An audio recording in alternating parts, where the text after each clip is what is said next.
So I ran into an ex yesterday, somebody that I had dated 10 plus years ago. I mean, I was standing in a line and I heard a voice behind me say, "Erica, is that you?" And I turned around. I would not have recognized this person had I just been wandering around in a crowd of people. And I was so shocked and so stumped that I just I was just shocked and stumped. We'll leave it there. I don't know if you've had this experience before. This person doesn't even live in this country. So I get the questions. So how have you been? What have you been up to? What's your life like right now? I feel like I was being asked about an entirely different person from an entirely different timeline. It's like I didn't even know how to speak about that person as the person that I am today. I was just fumbling, really fumbling. This kind of feels like a decent example, to me anyway, of what it feels like to me is happening right now as we're in this transitional period between different, what's the word? Just say different kinds of energy. So I'm just kind of sticking with this Chinese astrological explanation about moving from the snake year to the horse year. And I guess, if you wanted to put it on a date, we've got a couple more weeks before we're officially in that new energy. I felt the shift. I mean, just an obvious jolt of a shift about a week ago. And it's kind of like a shift from an older version of yourself to a newer version of yourself. But this one feels like, and I said this last week, it's like a heavier, older piece of personal baggage or our older self that we just had to drop off, leave, and keep moving forward without that piece. For some of us, that change has felt excruciating. For some, maybe you're just kind of coasting. Everybody's on a different path. And for some, really exciting. And again, great news that we're not all, in excruciating pain and terror at the same time. Like, we need folks on different parts of the path that are really feeling great and steady and stable, so that we can ask them for help and support. You know what I mean? Last week I was sitting with the wisdom of a few things. One of the main things was Mary Oliver's invitation, of which there's so much to remark and so much that was helping me. But there's a little bit of a focus on that last line where she writes, this must be what Rilke meant when he said, "You must change your life." And so, change. It's inevitable, right? This is what we've all experienced. Yeah, none of us are the same. The world is not the same. And my understanding, and I've been in some deeper studies about these different mythological stories from different cultures, and they all share these common themes or layouts, one of which is when we are transitioning from one major stage of consciousness to another, we've got to leave something behind. And when I hear that, I think of Tarzan swinging on a vine. He's got to let go of the vine he's been holding on to grab the new vine to keep moving through the jungle or whatever on his tree ropes, his vines. So I'm just kind of gently moving forward through the world and feeling these different themes that I'm holding on to, like little life vests or a little guide and a little map. And even when I think about that change, like Tarzan wants to change from one vine to another, he literally has to open his hand to grab that next rope. And he's got to leave that old vine behind. And it feels to me like a lot of us are being asked, and I'll speak about myself, old habits, old ways of thinking, behaving, old identities, old stories. Like maybe I had a story in the past, like, well, I'm not capable of doing that. And so I just I cut off all of these options in my life. When the truth is, I was about to say I am capable, but really the truth is I don't know.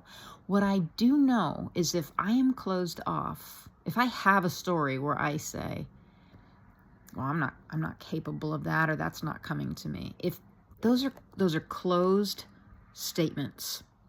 And then for sure, I'm closed off from it. I don't believe in it. I don't have a willingness to even open up or try. So it's like a self-fulfilling prophecy. I won't be capable. That thing won't come to me. So the word for me that's helping me to human is open. Open. To stay open. And some of the words that I'm holding in my heart and I'm going to bring here, and I'm going to bring to the public classes I teach throughout the week, is, I believe the title is Keep the Channel Open, and it's written by Martha Graham. As a holistic, whole, meaning whole, all of the various bodies that we have, physical, emotional, mental, supermental, and bliss. I'll talk about the physical, the emotional, and the mental here, because the supermental and the bliss bodies, that it's almost like it's too far out of the scope of discussion for this. That is some work that I do in my private wellness practice with people. We talk about like that supermental realm, the laws that govern our being, that are governing our mental state. So anyway, that's where I'll deal with that. And I've got some other ideas in the works where, in case people are interested about that, because that's some of my deepest interests right now, because I'm like, I want to get to the root of things. I want to know where things start. But again, a little too much for here. But so to remain open physically, this week I've been concentrating on noticing when my body is tight. And it requires some embodiment, and that's I can't take that for granted, that everybody is aware of physical sensations in their body. I work with plenty of people who are not, or in various stages of it, or they're sort of waking up to it. Different stages of waking up to embodiment. And yoga is a great practice for that, becoming aware of your physical embodiment. And so if you're not, yoga's an option. If you feel like you are feeling somewhat embodied and you notice when your body is tight, and I do this all day long. If I notice that I'm tightening up and I'm like, oh, how long has that been happening? Relax. And I just soften my entire body, and I just stay aware of that all throughout the day. My breath also. I've been in a habit for a little while now of having more of a shallow breath. I think that I have been continuing to move through some grief from around that when we had the virus and the shutdown and all that. I don't like to say the C word, C-19. I just don't like to kind of put it out there. It was around that time that my mother was ill, and I was walking with her through that journey, and she passed, and that was a big deal to me in my life. And I'm like, wow, I guess I've been moving through that. So think I've had a shallow breath and I've been working on it. I'm working on it even more now. And it's especially when I'm noticing, and I notice it when I drive, I'll start to have a more shallow breath. And so I've been counting my breath.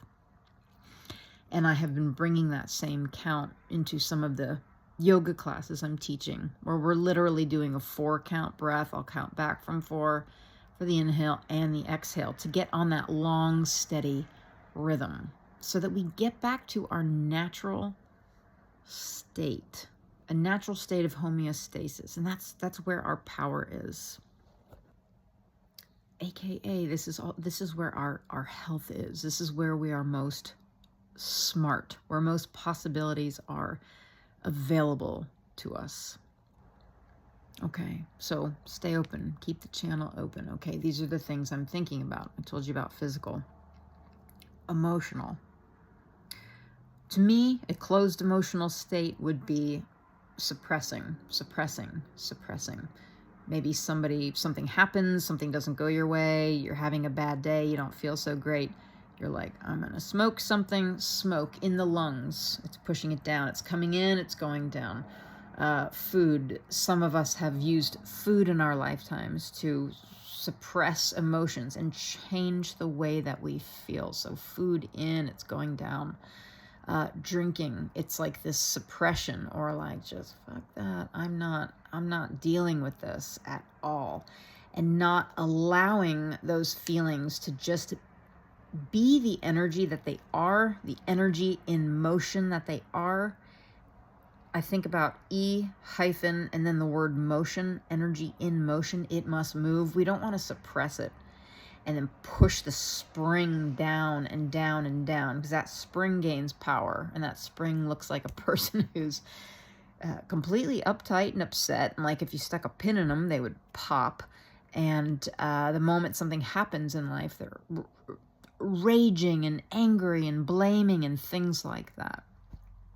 I don't want to move through life like that. So physical openness, emotional openness, sitting with the feelings, and maybe even just a little bit at a time, titrating it. If it's just too much, setting a timer on your phone. All right, I'm going to lie in bed and just relax my body and feel what is coming up for 5 minutes, and then I'm moving on. Fine, titrate it. And then if it just needs more attention, all right, I'm going to set my phone for 6 minutes next time, 7 minutes next time, whatever. As long as we're giving our time to it, and keeping the body relaxed as you do it. This is what Michael Springer means when he's talking about his, what does he call it? The rest and release. This is his definition of what letting go is. You must relax your physical body in order for the energy to move.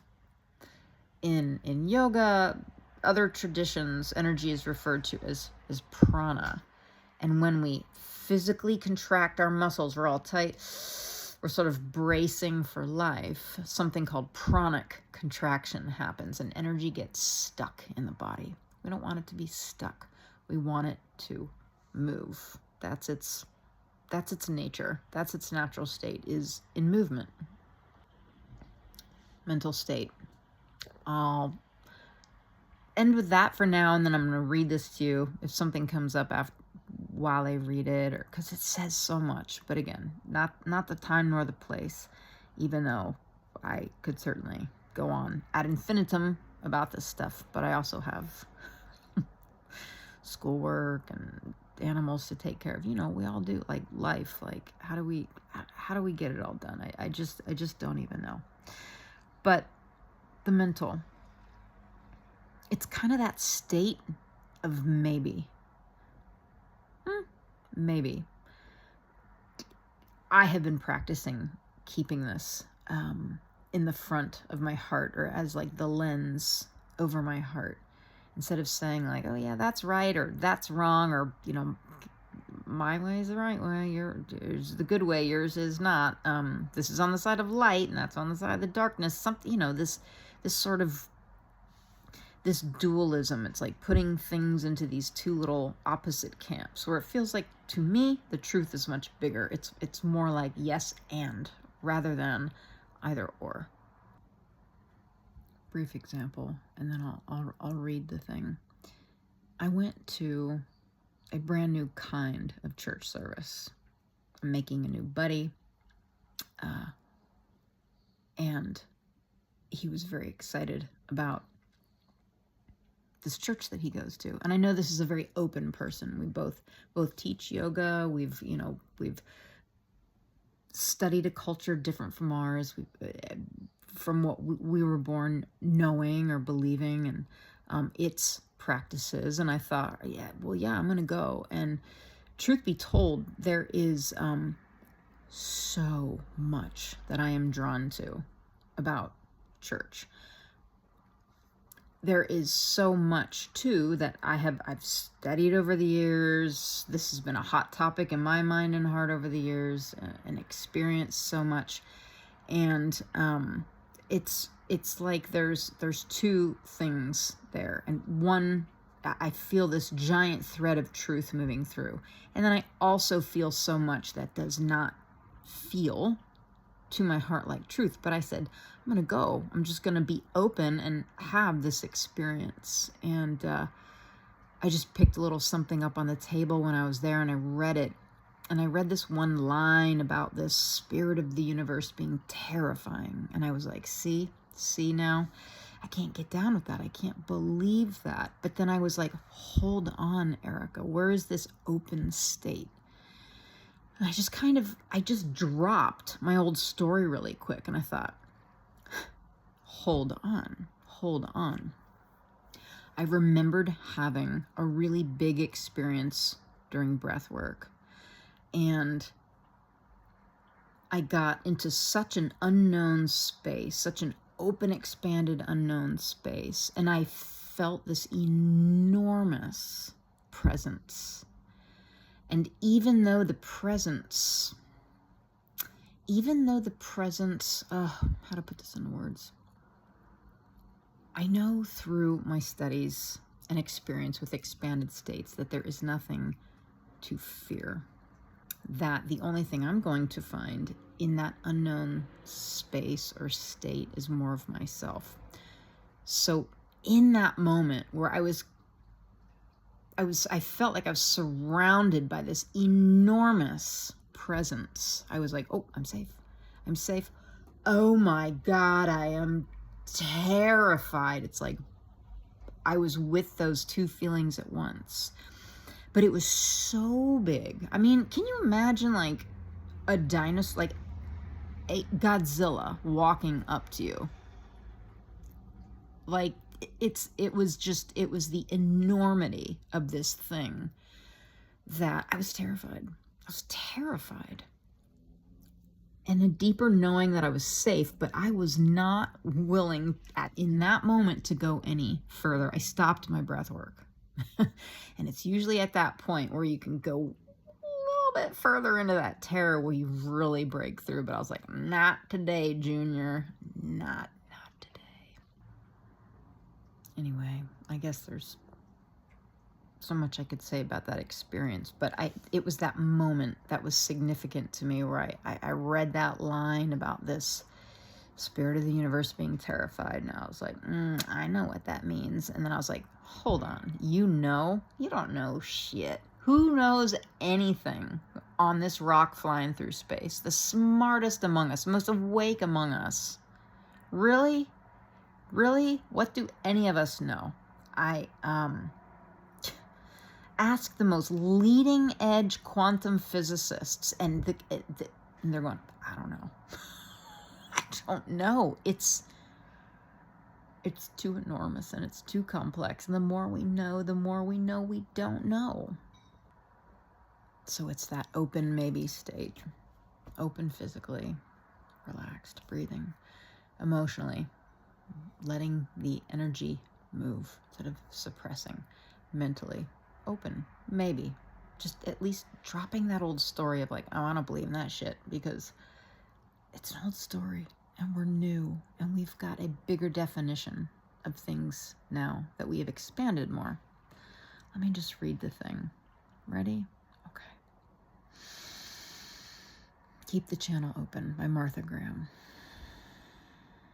There is a vitality, a life force, a quickening that is translated through you into action.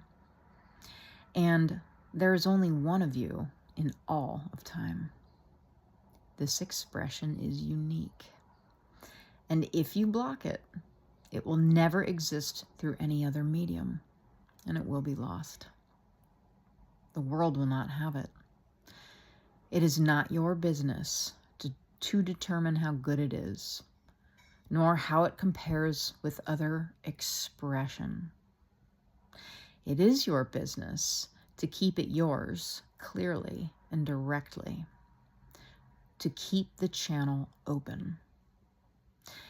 You do not even have to believe in yourself or your work. You do have to keep open and aware directly to the urges that motivate you. Keep the channel open. No artist is pleased. There is no satisfaction, whatever, at any time.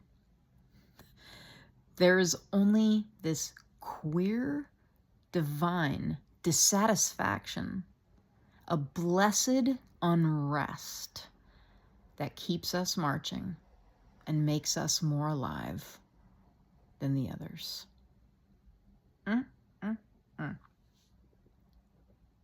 It's one of my favorites. The last thing I'll say about this. Okay. So it uses these words like there is no satisfaction, whatever, at any time. Like, I don't love being in a dissatisfied state. And then these words like there's only a queer divine dissatisfaction, so that word, and a blessed unrest. So not necessarily my favorite places to be. Dissatisfied, in this state of upset or unrest. However, bless Viktor Frankl. I was looking at some of his work last week, and he has survived unthinkable things. And in his words, it's because he changed his attitude about suffering, about these states we don't necessarily like: pain, discomfort, the unknown, confusion.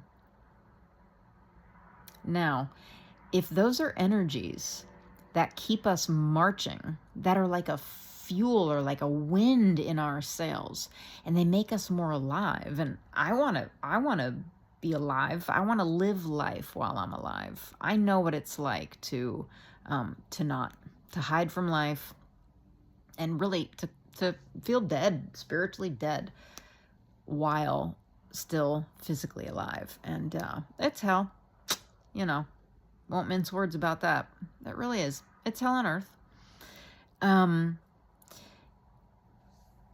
But if we can change our attitude about these feelings that we don't like, and if you're curious about more about that, look at some of the work of Viktor Frankl. Or even to see it as this wind in our sails that makes us more alive than others. And that keeps us marching, that keeps us seeking life, seeking expansion, seeking this more expanded version of ourselves where, I would rather be kind than an asshole. I would rather be generous than fearful and living in lack and greedy and holding on to things and not trusting that this universe is friendly and abundant and is happening for me, for the benefit of my expansion. And I don't know, if you've come this far, I'm, maybe you feel the same. So anyway, things that are helping me to human this week. And Yeah. So this is going on a newsletter, staying in this YouTube video. I will see some of you in class. And if you're getting the newsletter, you're getting a little bit more. And it is along these lines. It's like if we're not living in that open state and we've got these closed off parts of ourselves, the language in the podcast that I'm giving to you talks about that as being stuck after like a setback. Something happens in life that's like, oh my God, you lose a job, you lose a relationship, somebody close to you dies. We can either get stuck in a setback or it's an opportunity for a comeback. But we've got to be able to be open. We've got to be able to be open in order to change. Like last week's Rilke, Mary Oliver, I mean, these high poets or prophets are like begging us to take a look at these things and saying like, this is the way, this is the way. Lost my train of thought. Hold, please. I don't know if I'll come back to it, but in order to change, which life, it's a must. It's like non-negotiable, like change. We will change. Everything's going to change. We want to change without being crushed and hanging on to our old ways or saying, no, life, please, I can't have this change. Get ready for some major suffering. It's in that open state where we may not prefer some of the feelings that we're having, yet we can change our attitude toward those feelings. But if we're completely adverse to that change happening, I mean, this is, Buddhism 101. I mean, that if we are not open to that change, we're going to have some pretty major suffering for clinging on. It's got to stay this way. Life has got to stay this way. Or no, life, don't do that to me. It's that attachment and aversion that are the real causes of suffering. This is in the words of the part of the Four Noble Truths of Buddhism.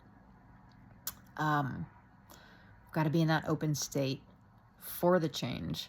And I'll just end with this. Like, if life wants to present us a bunch of opportunities and gifts, I would like opportunities and gifts. And let's say that they're in a room. If the door is closed, we have no access to that. The door has got to, the first step is we've got to open the door. Willingness to me is an open state. Just I'm being willing. Like even that word maybe it's an opening. It's an open state. It's an open door. And to get into that room with all of our gifts, all of the potentials, all the possibilities, I mean, the door's got to be open. So anyway, yeah, thoughts that are keeping me sane and humaning this week.